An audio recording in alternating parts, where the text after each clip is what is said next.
bahwasanya beliau itu mengumpulkan orang banyak untuk menggulingkan pemerintah. Jadi di Hadramaut dia itu dianggap ingin menggulingkan pemerintahan yang sah. Jadi sebenarnya di negara asalnya sana, para Ba'alawi ini sudah dicurigai oleh pemerintah. Persoalan Ba'alawi itu sebenarnya bukan hanya persoalan nasab saja, tapi ada juga kaitannya dengan kebangsaan kita. Ada kaitannya dengan sejarah bangsa kita. Artinya persoalan Ba'alawi itu bukan hanya persoalan khusus umat muslim saja, tapi ini adalah persoalan seluruh masyarakat di negeri ini, baik yang muslim maupun yang non muslim. Dan belum lama ini ada haul, namanya Haul Kubah Ampel. Di situ dihauli seorang Habib. Jadi meskipun pelaksanaannya di Ampel, yang dihauli bukanlah Sunan Ampel, tapi seorang Habib dari Yaman. Dan dalam acara tersebut, seorang Habib menceritakan kisah panjang bagaimana para Ba'alawi ini yang akhirnya mendapat restu dari penjajah Hindia Belanda. Kita simak bersama videonya. Karena beliau yang pertama kali mengadakan pembacaan maulid. Itu karena gurunya Al-Habib Ali bin Muhammad bin Husain Al-Habsyi, kalau kita ingat tahun lalu, datang putranya Muslim Al-Habsyi Siwun menceritakan kejadian ini. Bahwasanya Al-Habib Ali bin Muhammad bin Husain Al-Habsyi difitnah di Hadramaut. Bahwasanya beliau itu mengumpulkan orang banyak untuk menggulingkan pemerintah. Jadi di Hadramaut dia itu dianggap ingin menggulingkan pemerintahan yang sah. Jadi sebenarnya di negara asalnya sana, para Ba'alawi ini sudah dicurigai oleh pemerintah. Pemerintah pada saat itu melarang Habib Ali untuk mengadakan peringatan maulid yang biasa beliau lakukan di Anisa setiap akhir Kamis bulan maulid.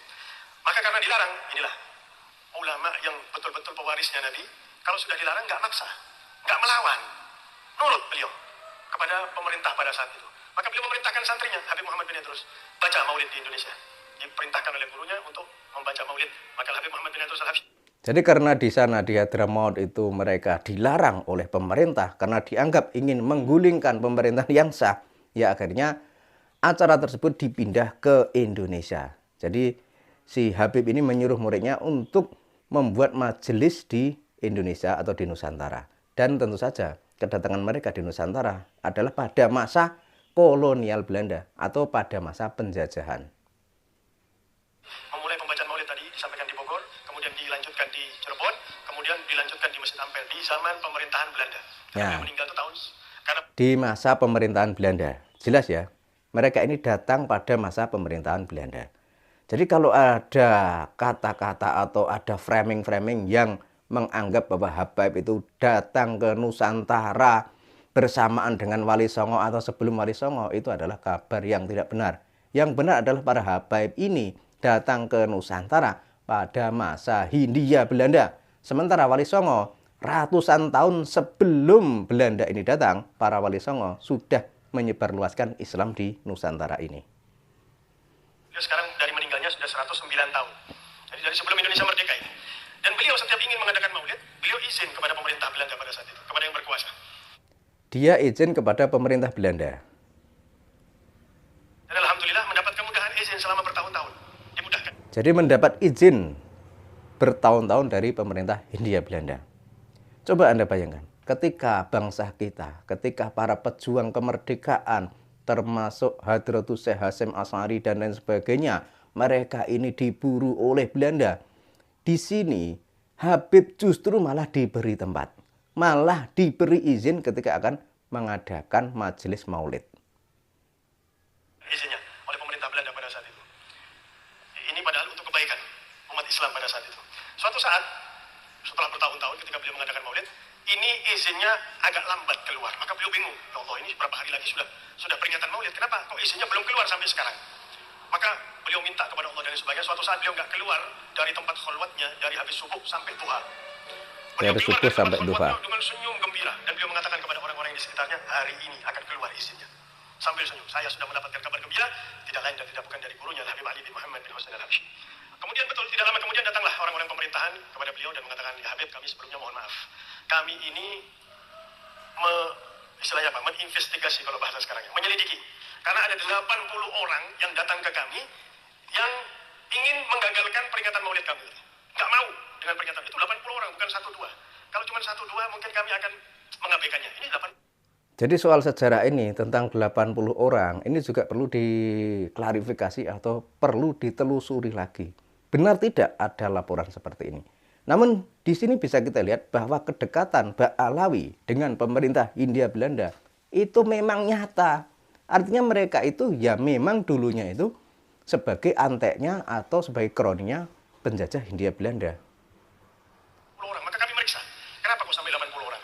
Apa yang ada dalam maulid ini? Ternyata dia mengatakan, orang pemerintah tadi mengatakan, kami mendapati di maulid ini hanya kebaikan. Tidak ada sesuatu yang buruk. Tidak ada niat-niat yang nggak baik.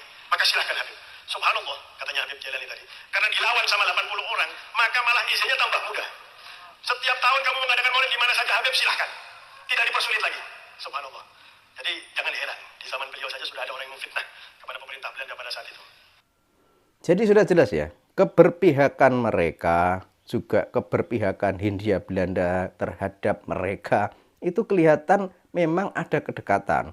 Artinya ketika masyarakat di Indonesia tengah ditindas, diinjak-injak harga dirinya, bahkan juga sempat ramai kejadian di Geger Cilegon ketika para ulama dibunuh karena dianggap ingin memberontak pemerintah dan lain sebagainya. Tapi di sisi lain para habaib ini justru diberi ruang, diberi tempat dan diberi keleluasaan.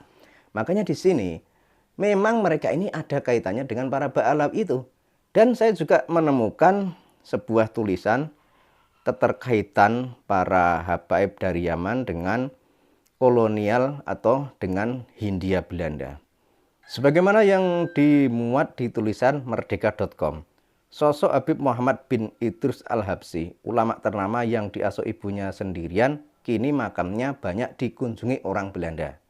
Ini yang ada di Ampel tadi, di Kubah Ampel atau di makam Gubah Ampel. Makamnya jadi salah satu destinasi wisata religi penting di Surabaya. Tulisan ini dimuat pada hari Jumat tanggal 22 Maret 2024. Ini penampakan makamnya seperti ini.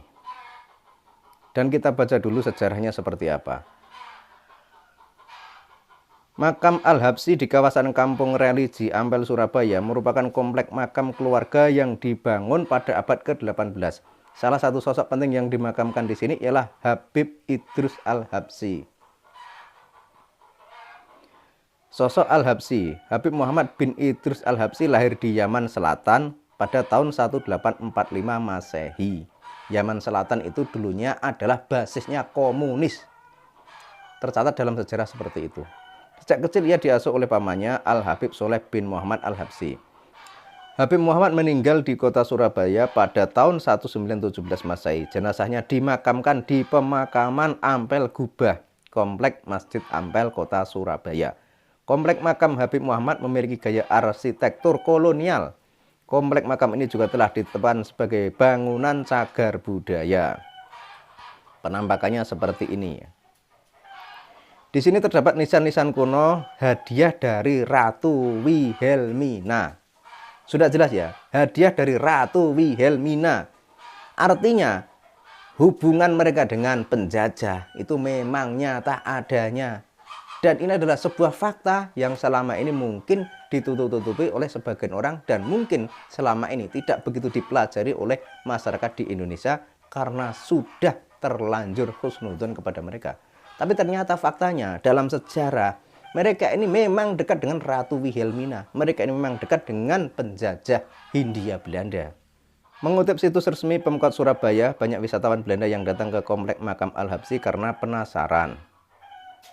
Jadi itu ya, keterangan sedikit tapi sudah mencakup banyak hal tentang kedekatan mereka dengan penjajah Hindia Belanda, tentang keakraban mereka, dan tentang diberinya keleluasaan mereka ketika mengadakan acara-acara misalnya majelis maulid dan lain sebagainya.